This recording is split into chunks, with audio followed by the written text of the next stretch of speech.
Coming up on Fulton today, unsafe and unsanitary conditions force the closure of a South Fulton hotel.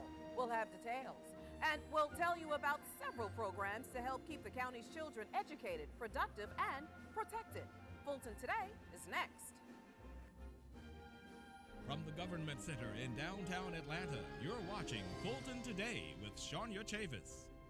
Welcome to Fulton Today, everybody. I'm Shania Chavis. County code enforcement officers and human services officials converge on a hotel on Fulton Industrial Boulevard after receiving reports about criminal activity and unsanitary conditions. FGTV's Annalise Baker has our story. That's right, Shania. The extended lodge was shut down for a number of major code violations, criminal activity, mold, and operating as an apartment instead of accommodating tourists.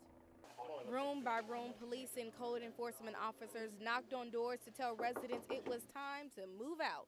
You're not getting kicked out in the street. You're going to be relocated, but this hotel is being shut down. Why is it being shut down? A recent inspection led to the hotel's closing. The new owners failed to comply to a number of county code enforcement regulations. We have what we call tourist accommodation ordinance in Fulton County. It's an ordinance that was put in place in 2011.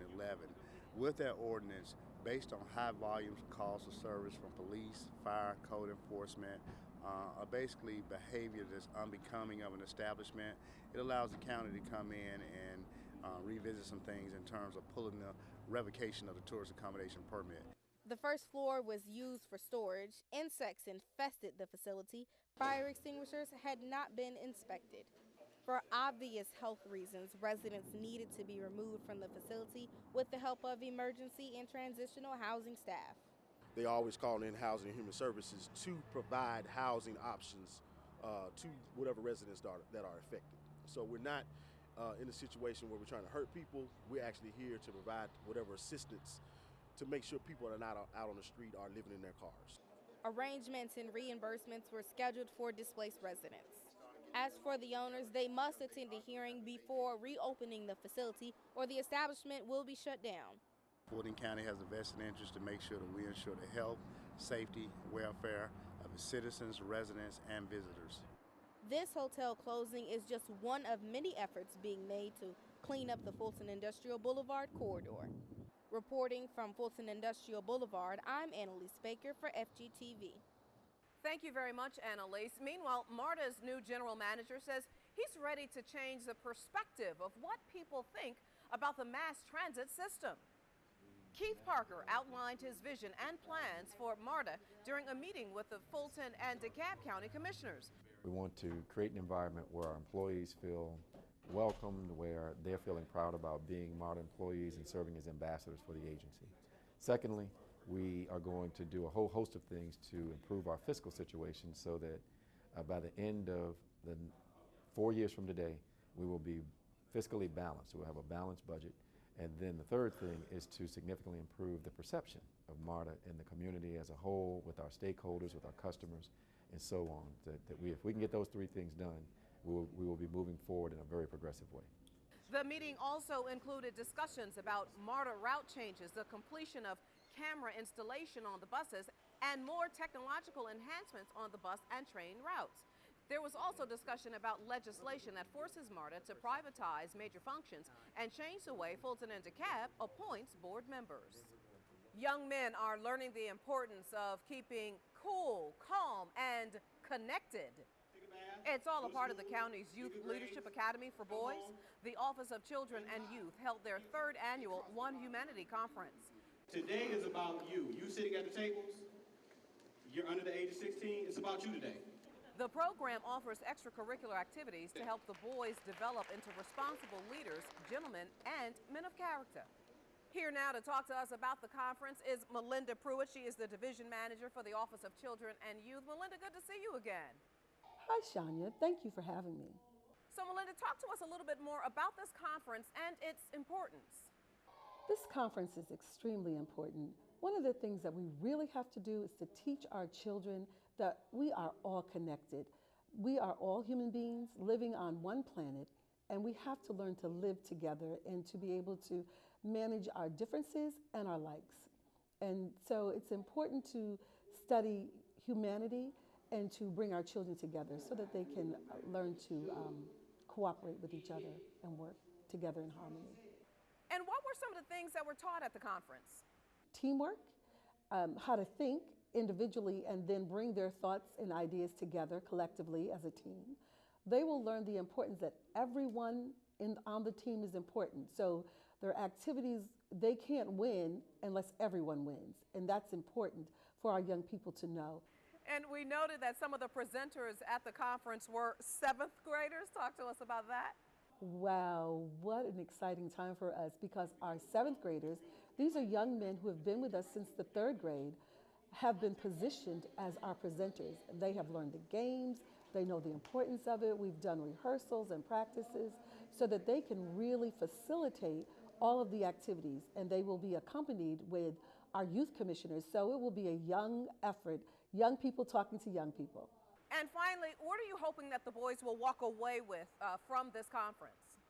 What I really hope that everyone will walk away with is the sense of how important each and every one of us are.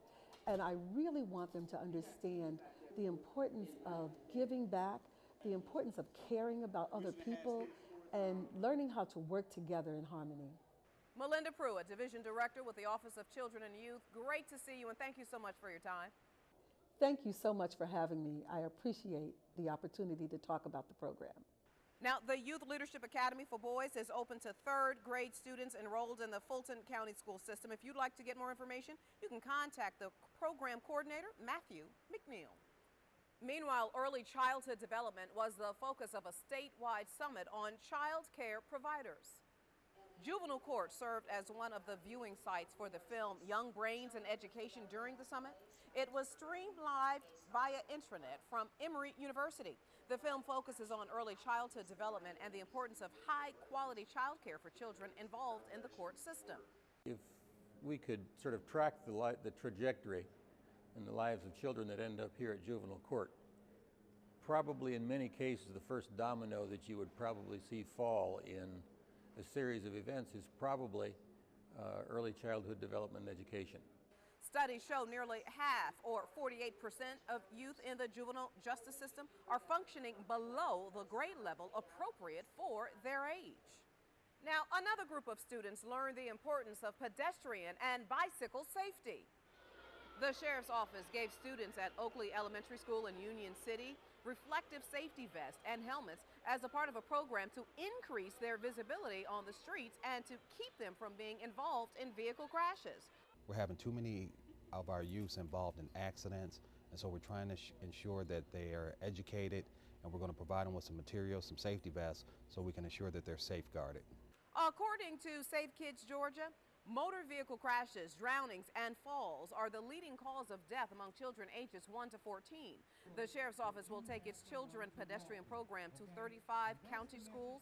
It is funded through a grant from the National Highway Traffic Safety Administration. And when we come back, celebrating an anniversary for the county's homeless women and children. It's a part of our district-by-district coverage next.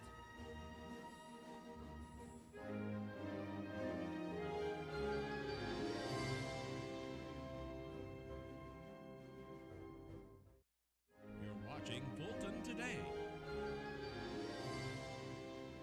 A Fulton County shelter celebrates 1 year of service to the community, and members of the clergy speak out against state legislation that impacts Fulton County. Here's this week's district-by-district coverage.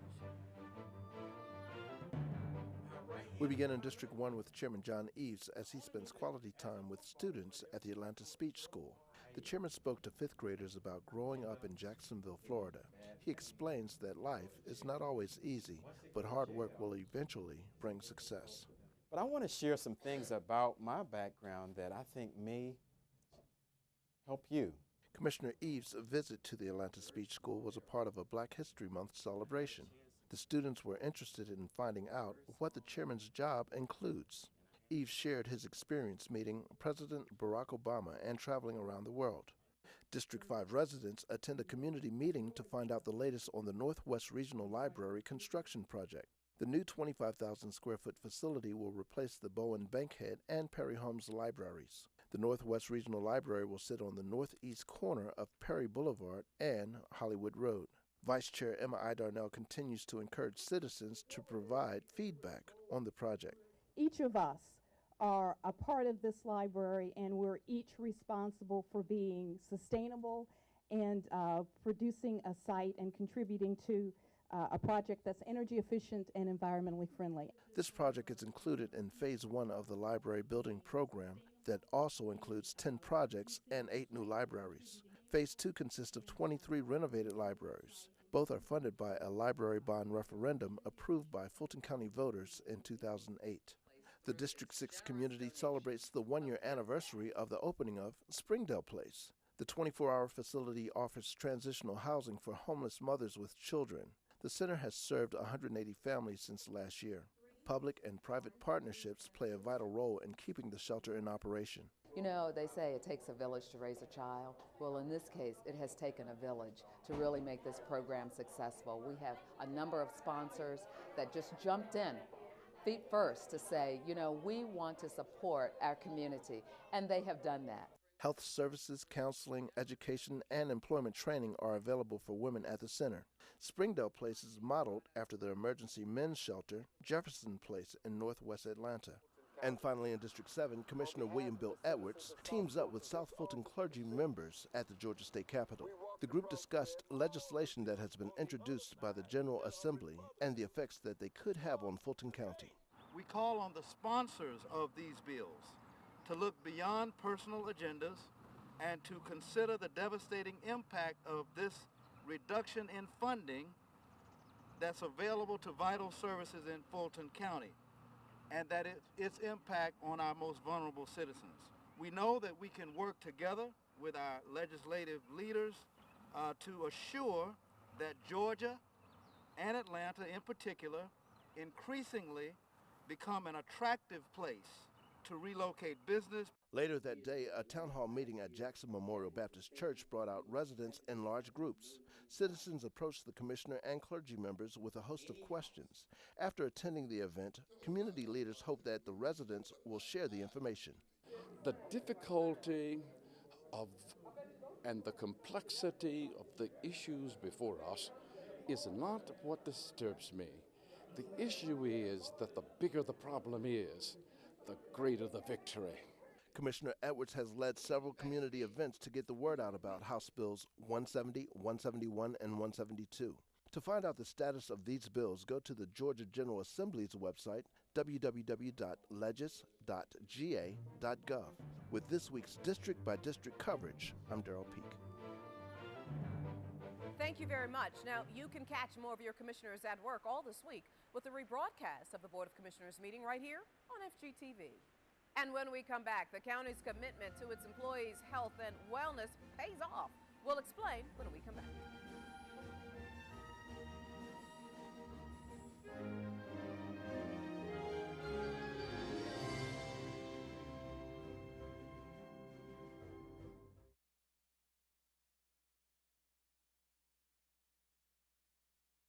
You're watching Fulton Today. Portions of the following segment are part of the Fulton County Common Ground Initiative. Common Ground, the county's comprehensive solution to the problem of health disparities in the community. Well, Fulton County government ranks as one of the healthiest employers. That is the focus of this week's Common Ground report. FGTV's Lynn Vaughn explains. Lynn? Shania, this after-work Zumba belly dance class is one of the reasons that the county did so well in the newspaper competition that surveyed workplace wellness efforts. Believe me, coming in second behind corporate giant Georgia Power, that's not too shabby. The contest is conducted by the Atlanta Business Chronicle. Fulton County placed second in the category of employers with more than 500 employees. This Zumba class is just the tip of the iceberg. In the fall, employees and their families take part in the Fulton 5K Walk, 10K Run, where participation triples each year. There's the annual Spring into Wellness Health Fair, usually held at Centennial Olympic Park. and health assessments like this recent blood pressure screening, and in this bad flu season, the on-site access to flu shots. The employees are ecstatic. I can't go anywhere without being stopped, and their fear sometimes is, please don't stop the program, please continue to let it go. And I assure them that each year that the funding is there, we will provide these classes. I've seen testimonies of weight loss over 80+ pounds. They're excited. They talk amongst one another. They convince one another and encourage one another to come. So we've seen the numbers go down in the health assessments, and it really has been influential in the county.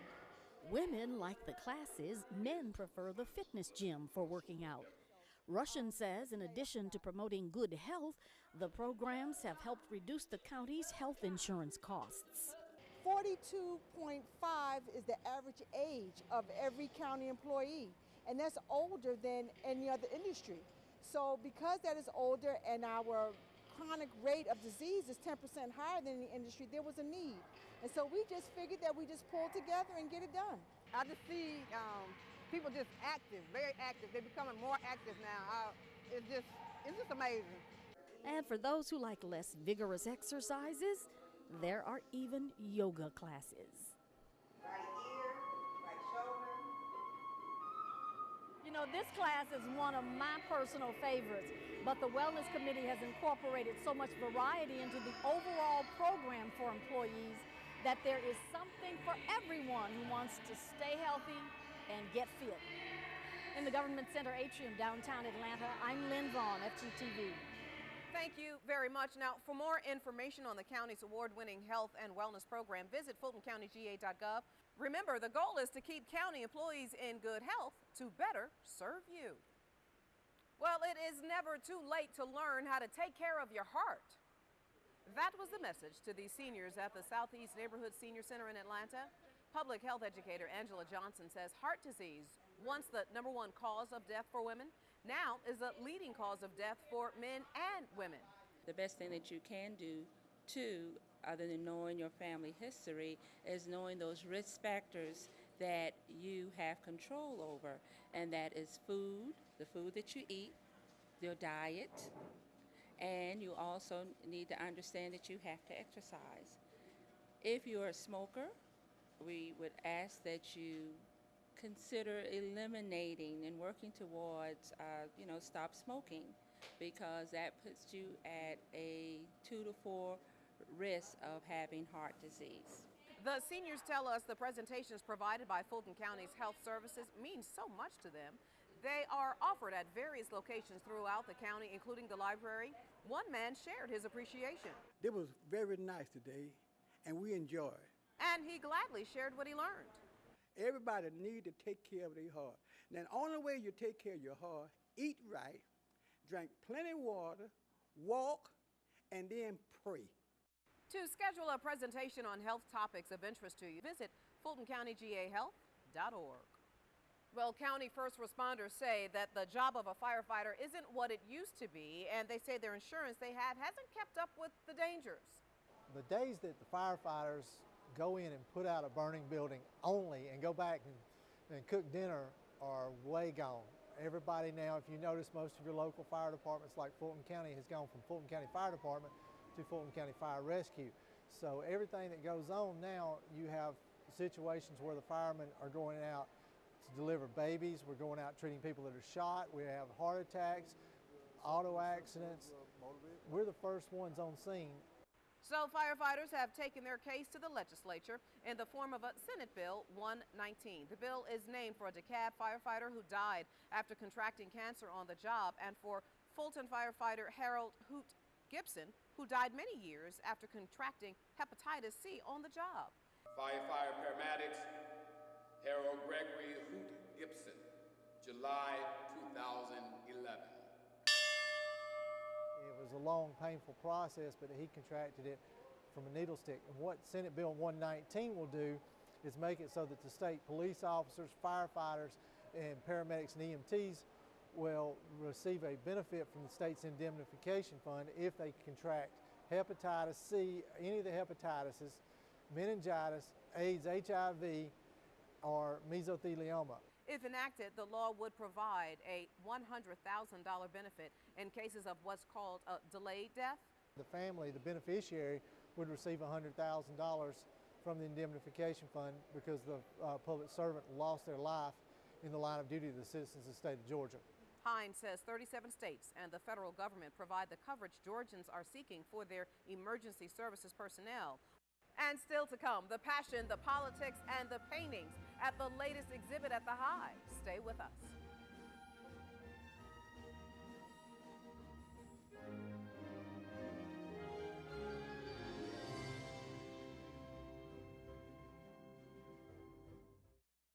You're watching Fulton Today. Well, a science experiment was spinning out of control at a county library. Homeschool children gathered at the Roswell Branch Library to learn about the momentum force on spinning objects. Students saw how spinning a soda can in ice can cool the drink's temperature. I try to focus on how those science principles are actually used in everyday life, which makes it more accessible, also gives you more ways to experiment with it at home. Homeschoolers can also use the library's e-campus to enhance their education. The periodic table live, where they can explore the periodic table of the elements and see how elements react with each other. The next homeschool science program is coming up on March 22nd at the Roswell Branch. Log on to the library's website for more information. There, you'll also see a link to access the eCampus database, a free online learning resource. And finally, you can pick up your personal tour guide during your next visit to the High Museum. Some museum patrons have already started using the new audio guides for the Frida and Diego Passion Politics and Paintings exhibit. Audio guides are also available in English and Spanish for adults and for kids. Patrons can use the interactive touchscreen to listen to interviews and learn more about Frida and Diego. When you come into the exhibition with your audio guide, sometimes the paintings will have an audio guide number in it. You can enter the number into your player. An expert will start talking about the piece of work that you're looking at. Now, Fulton residents can check out an audio guide for a small fee on Fulton Free Saturdays. That's when county residents can get in free on the first Saturday of each month. For more information, visit www.high.org. And before we go, our reminder that we'd like to hear from you about the stories and programs here on FGTV. Go to our website to take a survey or email or call us. The number 404-612-8317. The email address is fgtv.feedback@fultoncountyga.gov. You can also follow us on twitter.com/FGTV, friend us on Facebook, and watch us on YouTube. Well, that does it for this edition of Fulton Today. I'm Shania Chavis. Thank you for joining us. Join us each week for news around and about Fulton County.